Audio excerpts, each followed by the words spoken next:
देश के सैनिकों को मरवाते हैं, देश के आम लोगों को मरवाते हैं अपनी वोटों को लेने के लिए। और ठीक वही स्थिति देखिए कि जैसे ही बंगाल में चुनाव आया तो नक्सली हमला हो गया, उसमें भी सैनिक मारे गए। तो क्या हमारे देश के सैनिक इसी तरीके से मरने के लिए हैं?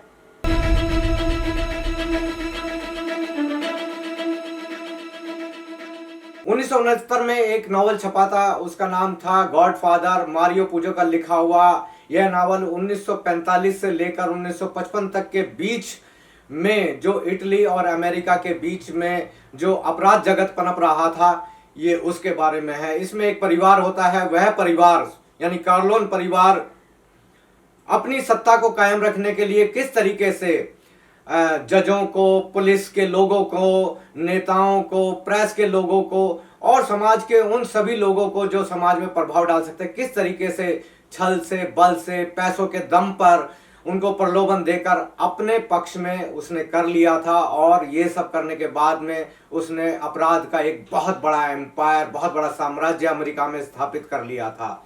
डॉन और माफिया, ये दो इटली के शब्द उसी दौरान उसी नॉवल से हमारे जिंदगी में प्रवेश किए थे। दोस्तों, ठीक वैसी सिचुएशन इस व्यवस्था ने, इस भाजपा ने हमारे देश में क्रिएट कर दिया कि देश की हर संवैधानिक संस्था को, चाहे वो न्यायपालिका हो, पुलिस हो, ईडी हो, सीबीआई हो, चुनाव आयोग हो, हर किसी को अपने जूते में इसने कैद कर लिया है। हर एक किसी जनरल को ये उसके रिटायर होते के साथ ही एमपी बना रहे हैं, किसी को गवर्नर बना रहे हैं, इसी तरीके से जजेस को ये एमपी बना रहे हैं, गवर्नर बना रहे हैं। तो इसका मतलब क्या है कि वो सारे के सारे लोग इनके पक्ष में ही काम कर रहे थे। और जिन लोगों का काम लॉ एंड ऑर्डर को मेंटेन करना होता है, समाज में सुख शांति को स्थापित करना होता है, वो लोग इनके चमचे बने हुए हैं। ये बड़े दुर्भाग्य की बात है, ये हमारे देश का ही दुर्भाग्य है। दोस्तों, इन लोगों की आदत है कि ये वोट पाने के लिए, सत्ता पाने के लिए कुछ भी कर सकते हैं, किसी भी हद तक जा सकते हैं। आपने देखा होगा कि ये पहले दंगे करवाते थे, यानी दंगों की बारिश करवाकर वोटों की फसल उगाते थे। उसके बाद में आपने देखा होगा कि कारगिल युद्ध आया, तो यानी इन्होंने राष्ट्रवाद को चुना। ये बड़े कमाल की बात है कि कारगिल युद्ध को या कारगिल की लड़ाई को किस तरीके से बड़ा चढ़ाकर दिखाया जाता है, जबकि उसकी असली सच्चाई ये थी कि ऐसा कैसे हो गया कि 20, 50, 100, 200 सैनिक या आतंकवादी पाकिस्तान के हमारे देश की सीमा के अंदर घुसकर और वो किसी एक पहाड़ी पर जाकर बैठ जाते हैं और वहां से फायरिंग करने लग जाते हैं। तो ये तो हमारी सेना का, इंटेलिजेंस का बहुत बड़ा फेलियर था। तो ये इसमें महानता क्या हो गई? और जब वो इतने ऊपर बैठे थे तो उस वक्त में हमारे इतने सैनिकों को मरवाने की जरूरत क्या थी? उनके ऊपर हेलीकॉप्टर से या जो हमारे फाइटर प्लेन थे वहां से उनके ऊपर अटैक करके उनको 2 मिनट में खत्म किया जा सकता था। लेकिन उसको बड़ा चढ़ाकर मीडिया में, और ऐसे चाटुकार और दार्शनिक पत्रकार भी आ गए जो कहीं कोने में छुपकर और किसी फिल्म का फुटेज लगाकर और अपने आप को दिखा रहे थे कि वो युद्ध के मैदान में खड़े हुए हैं। वो बड़े माइक ऐसे हिला हिला कर पत्रकारिता कर रहे थे कि मैं वहां पर कारगिल में हूं, मैं कारगिल में हूं, जबकि वो वहां से कोसों दूर थे। इस तरीके के पत्रकारों ने अपने आप को बहादुरी के पत्र अवार्ड भी ले लिए। दोस्तों, सेम सिचुएशन अब इन्होंने राष्ट्रवाद के नाम पर कर दी है। आपने देखा होगा कि ईवीएम से जीतने के बाद में नरेंद्र मोदी ने जब क्या कहते हैं दोबारा चुनाव हुआ, तो तब क्या हुआ? पुलवामा अटैक हो गया। तो राष्ट्रवाद के नाम पर इन्होंने वोट मांगा, शहीदों की लाशों को घुमाया, शहीदों की लाशों की नुमाइश की इन्होंने राष्ट्रवाद के नाम पर, भारत माता की जय, वंदे मातरम। और लेकिन मकसद क्या था? वोट हासिल करना। इसी तरीके से फिर जब दोबारा चुनाव आए तो बिहार वगैरह में तो गलवान घाटी हो गया।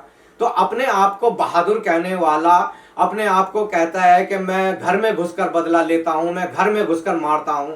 गलवान घाटी के बाद में दोस्तों इनके मुंह से अभी तक एक चीन शब्द नहीं निकला है, एक चीन शब्द नहीं निकला है। इतना बड़ा कायर है ये आदमी।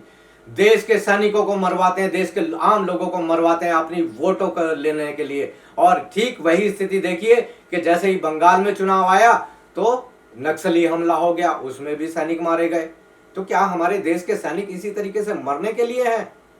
उनके जनरल या उनके जितने कमांडर हैं, क्या वो सब बिके हुए हैं?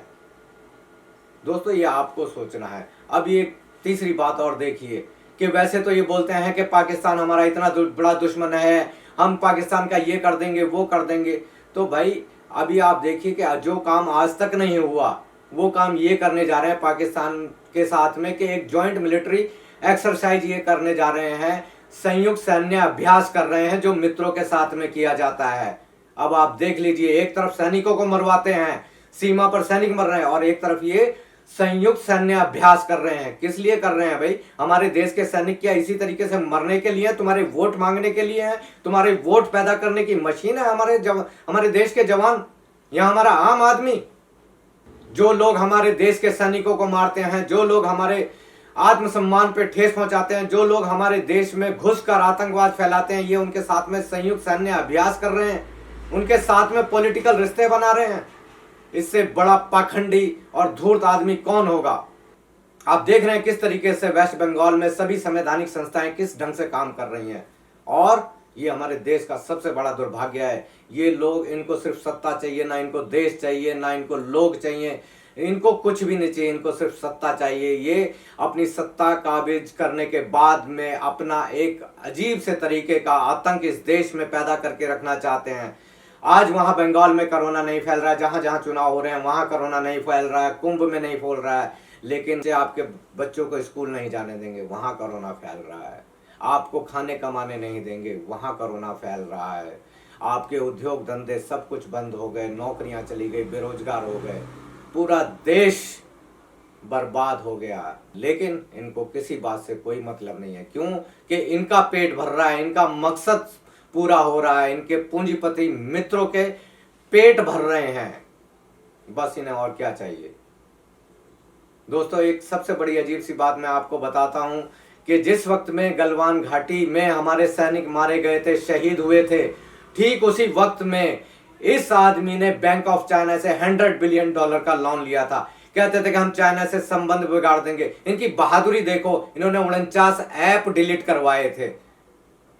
अरे 49 ऐप डिलीट नहीं करने थे, घर में घुसकर चाइना के 49 सैनिक मारते तो शायद आज इस देश का हर नागरिक आपको क्या गदगद होकर आप ही को वोट दे रहा होता, आप ही के गुणगान कर रहा होता। लेकिन इन्होंने जो कायराना हरकत की, ये चुप रहे और बार बार संसद तक में झूठ बोलते रहे गलवान घाटी पर। आज भी झूठ बोल रहे हैं, आज भी वहां चीन घुसा हुआ है, लेकिन ये लोग, इन्हें किसी बात से कोई मतलब नहीं है, ये सिर्फ अपना एजेंडा पूरा करना चाहते हैं। तो दोस्तों ये आपको सोचना है कि आपको क्या करना है। धन्यवाद। गौपथ स्मार्ट मेमोरी आयुर्वेदिक सिरप। इस सिरप से दिमाग और याददाश्त के विकास के लिए IGF-2 और DHA की कमी एकदम खत्म हो जाती है। My memory is smart memory.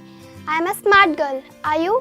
गौपथ smart memory आयुर्वेदिक सिरप। बाल झड़ना, डैंड्रफ और बालों की हर समस्या का इलाज निशा हर्बल ऑयल। आयुर्वेदिक गुणों वाला निशा हर्बल ऑयल। कोरोना के इस संकट काल में घर बैठे करें स्वरोजगार की पढ़ाई। मध्य प्रदेश का अटल बिहारी वाजपेयी हिंदी विश्वविद्यालय आपको बनाएगा आत्मनिर्भर।